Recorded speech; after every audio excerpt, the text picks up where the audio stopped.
नमस्ते सदा वत्सले मातृभूमि। हम लोग चर्चा करने जा रहे हैं बांग्लादेश की। बांग्लादेश के विषय में एक बात बिल्कुल साफ है कि बांग्लादेश में जो सत्ता परिवर्तन हुआ, वो सत्ता परिवर्तन इस्लामिक फंडामेंटलिस्ट की देन है।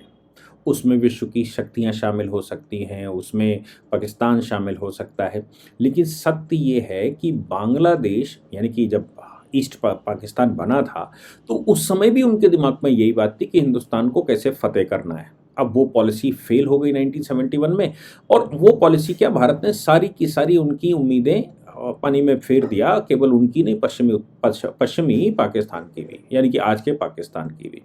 उसका कारण है कि जो आर्थिक रूप से इस समय पाकिस्तान बहुत परेशान है, अफ़गानिस्तान से बहुत परेशान है, और अपने अंदर स्वयं में पाले आतंकियों से बहुत परेशान है। क्योंकि आतंकी आतंकी होता है, आतंकी का धर्म ही डिस्टर्बेंस करना होता है, उसका धर्म ही हत्याएं करना होता है।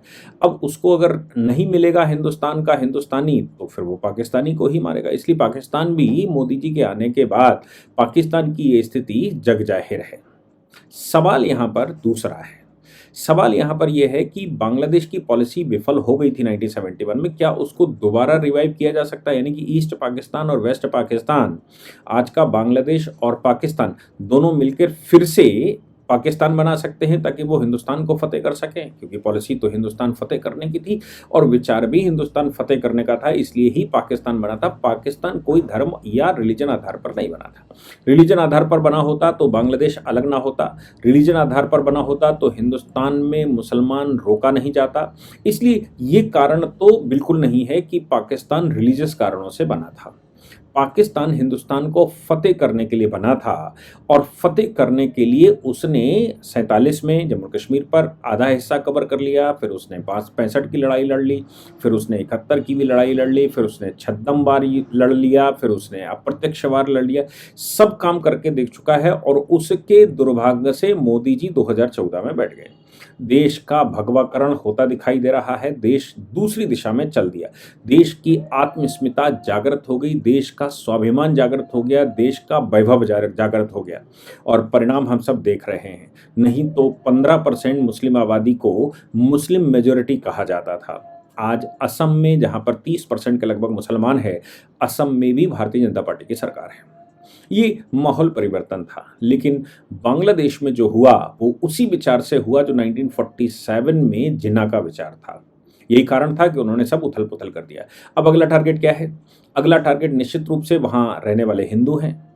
अगला टारगेट निश्चित रूप से वहाँ से लोगों को भेजकर हिंदुस्तान में आबादी परिवर्तन करना है। अगला टारगेट निश्चित तौर से है तो बांग्लादेश इतना सा मतलब भारत का एक छोटे राज्य के बराबर, भारत के एक छोटे राज्य के बराबर बांग्लादेश है। भारत के बड़े राज्यों में भी 3-3 बांग्लादेश बनने की क्षमता है। लेकिन भाई देश है, देश कहा जा रहा है तो देश है, इसलिए उसकी वो है। और मोहम्मद यूनुस बैठ गए, उन्होंने चिकन नेक की बात कर ली, उन्होंने भारत में परेशान करने की बात कर ली, उन्होंने ये बात कर ली कि तीस्ता रिवर पर हम चाइना को बिठा देंगे, चाइना को बिठाकर वो चिकन नेक को टारगेट कर लेंगे। शायद चींटी ये दुआ मनाती है कि वो हाथी के पैर को काट कर सही कर लेगी। ऐसा संभव नहीं है। चींटी ये कहे कि मैं शेर को मार दूंगी, ये संभव नहीं है। वो विचार तो कर सकती है, वो सिस्टम बना सकती है। और भारत लंबे समय तक बांग्लादेश के विषय में ये इंतजार करता रहा कि कभी तो सुधर जाएंगे, क्योंकि उन्होंने डिस्टर्बेंस जो पुराने वाले ट्रीटियां थी हमारी शेख हसीना के साथ, वो ट्रीटियां तोड़ना शुरू कर दिया। चाहे बॉर्डर के सेटलमेंट, मोदी जी आए थे, आपको याद होगा कि बॉर्डर के सेटलमेंट हमने सबसे पहले किए थे। सब सेटलमेंट करने के पीछे का ये था कि कम से कम विद्वेषता खत्म हो और हम बॉर्डर सीज कर दें, ताकि बांग्लादेशी प्रवेश भारत में बंद हो जाए। लेकिन इन्होंने आते ही वो बॉर्डर सिक्योरिटी फोर्स को आगाह कर दिया, और अपनी जो रेंजर्स थे उनको मना कर दिया, और कहा कि नहीं, ये जो पुराना समझौता है ये ठीक नहीं है, और इस पर तमाम तरह की रोकें लगा दी। वो बारबेड वायर की फेंसिंग हो रही थी, उसको रोक लगा दिया। ये सब इन्होंने किया। और चाइना जाकर तीस्ता रिवर पर वो हाइडल पावर का या रिवर मैनेजमेंट उनके साथ करेंगे। जबकि हमने पहले ही कहा है कि शेख हसीना के समय पर उसके रिवर मैनेजमेंट की जिम्मेदारी हमारे पास थी। और ऐसा कहा जाता है एक एक 5-4 दर्जन कि लगभग नदी के मैनेजमेंट का भारत और बांग्लादेश के बीच में समझौता है। उसके लिए एक संयुक्त टीम भी बनी हुई है, दोनों का एक एक एक संयुक्त ग्रुप बना हुआ है जो इनको मैनेज करेगा। जब सब कुछ पहले से तय है, जब सब कुछ सिस्टम से है, तो फिर बांग्लादेश को चाइना से कहने की क्या जरूरत पड़ गई। उद्देश्य तो मैंने आपको बताया, उद्देश्य बिल्कुल साफ है कि अपने को असली मुसलमान कहते हैं। जबकि मैंने कल भी बताया था कि सऊदी अरेबिया ने हिंदी मुसलमानों को इस समय उमरा और बाकी जो वीज़ा थे, पारिवारिक वीज़ा थे, बिजनेस वीज़ा थे, वो सब कैंसिल कर दिए 13 तारीख के बाद, और कहा कि ये लोग आकर यहाँ डिस्टर्बेंस करते हैं, ये गलत तरीके से हज यात्रा को डिस्टर्ब करते हैं। यानी कि भारत के ये जो हिंदी मुसलमान है, जिसको भारत, पाकिस्तान, बांग्लादेश का कहा जाता है, उसको जो खाड़ी के देश हैं वो उसको महत्व तो बहुत दूर की बात रही, उसको प्रेम दर्जा समझते हैं, उसको थर्ड पोजीशन देते हैं, और उसको तो बिल्कुल कूड़ा समझते हैं। ये मानकर चलते हैं कि ये हमारे नहीं हैं, ये केवल इस्लाम को फॉलो करने वाले लोग हो सकते हैं, लेकिन ये अपने पूर्वजों के रिलीजन को जो धोखा देकर आया, अपने पूर्वजों को जो नहीं मानता, उसको कौन वैल्यू देता है। जयचंद ने अगर धोखा किया था पृथ्वीराज के साथ, तो गुलामों ने उसको, गुलाम वंश ने, जबकि गौरी तो मारा गया था, गुलामों ने सबसे पहले जयचंद को ही मारा। ये इतिहास गवाह है कि जो जयचंद है, जो पलट कर जाता है, जो अपने पूर्वजों को नहीं मानता, अपने परिवारों को नहीं मानता, वो सिर्फ मृत्यु के योग्य होता है, और या फिर वो दासता के योग्य होता है। खाड़ी के देश भी अगर यहाँ के मुसलमानों को ऐसा ही मानते हैं तो कोई नई बात नहीं, ये परंपरागत रूप से हजारों सालों से चलता चला आ रहा है। भारत ने बहुत इंतजार किया, नहीं माने। अब भारत ने नए सिरे से बात करनी शुरू की और ट्रीटमेंट एटलीस्ट करना शुरू कर दिया, इसलिए कल ही एक आदेश, बड़ा आदेश किया। हम सब जानते हैं बिम्स्टेक की बैठक में मोदी जी और ये गए थे, मोहम्मद यूनुस और मोदी जी की कुछ वार्ता भी हुई। विदेश मंत्रालय ने ये बात बताई भी कि मोदी जी ने हिंदुओं के वहाँ दुर्दशा को लेकर बात की, मोदी जी ने बॉर्डर डिस्प्यूट को लेकर बात की, मोदी जी ने वहाँ डेमोक्रेसी बहाल होने के लिए कुछ बात कही, मोदी जी ने वहाँ पर मतलब जो वो कह सकते थे डेमोक्रेटिक तरीके से, अब लाठी लेकर तो मार नहीं देंगे, लाठी लेकर मारने के बजाय जो डेमोक्रेटिक तरीके से कहा जा सकता था वो सब कुछ कहा। और परेशान मोहम्मद यूनुस ही थे कि वो मोदी जी से किसी तरह से मिल लें। मोदी जी मिल भी लिए बिम्स्टेक की बैठक में। इसके बाद जो घटनाक्रम शुरू हुआ, उसके बाद मोहम्मद यूनुस ने स्टेटमेंट दे डाला। उससे पहले भी चाइना के प्रवास के दौरान मोहम्मद यूनुस ने स्टेटमेंट दे लिया। यानी कि भारत ने यह तय कर लिया कि ये जो अभी जो बैठे हुए लोग हैं, ये शेख हसीना या बांग्लादेश के ट्रू मित्र नहीं है, बांग्लादेश के अपने ही विरोधी लोग हैं। भारत ने जो ट्रांस कॉरिडोर था उसको बैन कर दिया, ट्रांसशिपमेंट को रोक दिया है। 2020 में भारत और बांग्लादेश के बीच में समझौता हुआ था, क्योंकि बांग्लादेश की खास बात यह है कि बांग्लादेश बंगाल की खाड़ी पर है, वहां से यातायात बहुत सुलभ नहीं होता।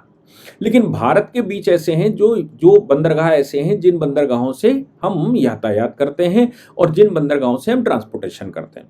तो हमने बांग्लादेश को और भूटान को भी ये फैसिलिटी दे रखी थी और ये कह रखा था कि भाई तुम हो तो हमारे मित्र ही, एक काम करते हैं, आप हमारे अपने शिपमेंट हमारे यहाँ से भी भेज सकते हो।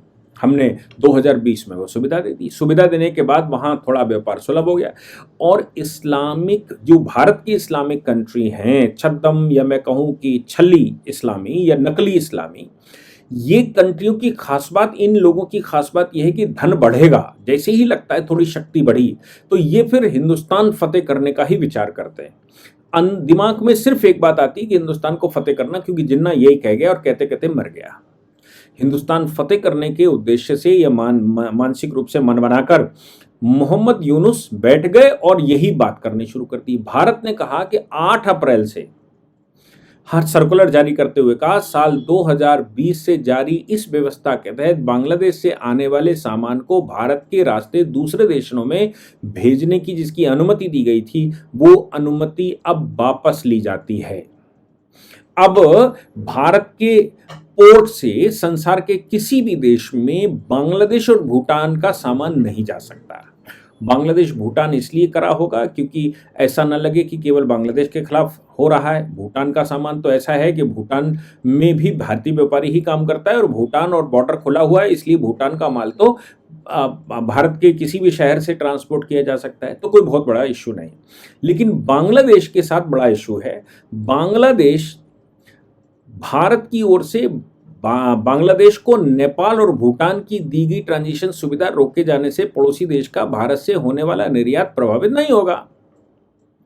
अब सवाल ये कहा, सरकार ने जो कहा वो ये कहा कि भाई इनके सामान की वजह से हमारे सामान में डिले होता है, हमारी एक्सपोर्ट पॉलिसी में समस्या खड़ी होती है, ये वहां जाकर लंबी लंबी लाइनें लगा देते हैं, वहां अव्यवस्था फैल जाती है, इसलिए हम अब बांग्लादेश का सामान भारत के तटों से नहीं जाने देंगे। ये इतनी बात तो ठीक है, ये तो वैन लगाने की बात है। अब बांग्लादेश में जो एक एक्सपोर्ट का सिस्टम बन गया होगा पिछले 5 साल में, वो सारा रुक जाएगा।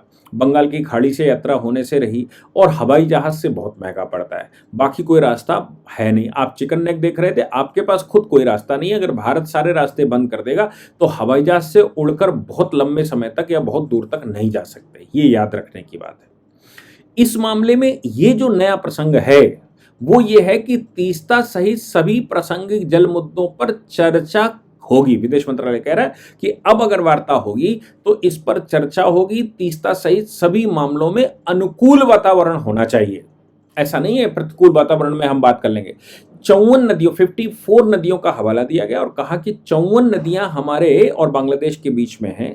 सभी प्रासंगिक जल मुद्दों पर चर्चा के लिए दोनों देशों के पास संयुक्त नदी आयोग जैसा तंत्र है। हम सभी मुद्दों पर परस्पर सहमति और समग्र अनुकूल वातावरण में चर्चा करने को तैयार हैं। तो जो चिकन नेक में मोहम्मद यूनुस सोच रहा था, वो ये सोच रहा था कि वो अगर तीस्ता पर बिठा देगा तो इसका मतलब है कि चाइना चिकन नेक पर पहुंच जाएगा, और चिकन नेक पर चाइना पहुंचा, वो चूंकि 22 किलोमीटर का ही केवल वो रास्ता है जहां से हम नॉर्थ ईस्ट के लिए जाते हैं।